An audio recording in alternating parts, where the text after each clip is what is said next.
So let's start off with a little kind of pretest, and I'm asking you as an audience.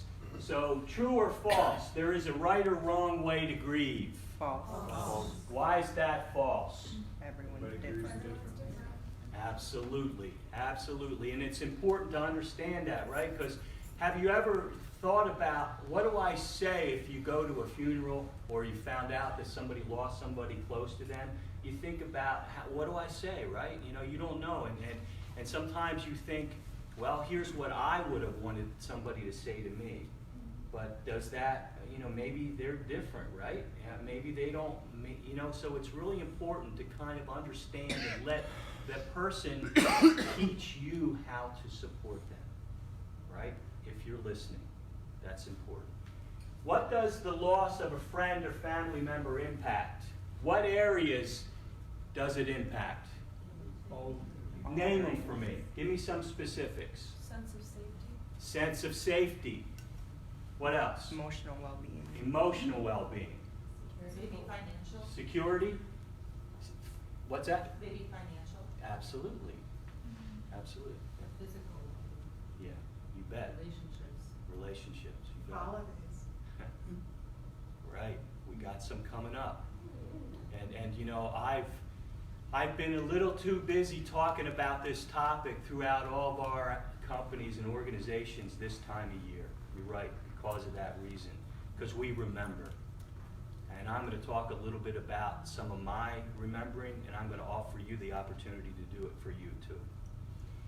What's an example of a long-term issue related to grief? What is a long-term issue? How might we display, or how might somebody who might be dealing with ongoing grief, what would that look like? Depression. Depression? Absolutely. Anxiety. Anxiety. Isolation. Loneliness. Absolutely. Yeah. So, again, one of the things that's important is really the enemy is getting stuck when we're not able to move through.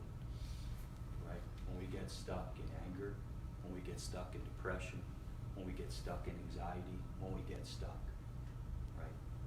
It's not feeling those things that's the issue. It's getting stuck, right? And so those are the things that we want to think more about. How does a staff member or a coworker's grief or loss affect the workplace? How does it? It might affect their concentration. Yes. Concentration. Possible lack of productivity. Productivity. Mood. Mood. Communication. Communication.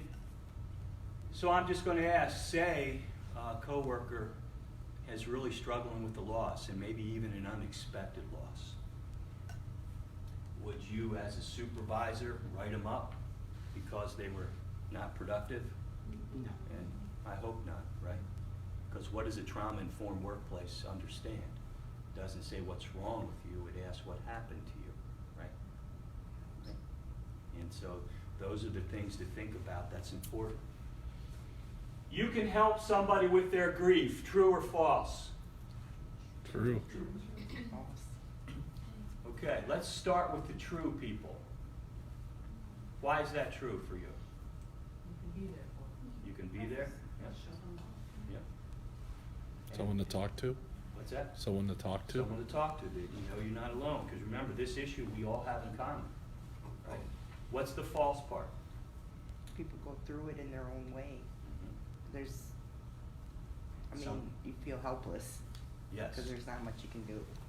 And that's a really important point. Because oftentimes people will say, I don't know what to say, or I don't know how to help. Right? I just don't know how to do that. And have any of you ever heard of the concept of holding space for another person? What is that? What does holding space mean in this area, psychologically or whatever? What does holding space mean? What does that mean? Being there as like a resource if they need it, or just playing your role while they're going through their grieving process. Absolutely. Yeah. And sometimes don't underestimate the help you can give somebody, even if you don't understand their grief, you don't know what to say, and maybe you just hold space, right? Maybe you just hold space. You know, and I think that could be in a lot of different ways, and we'll talk about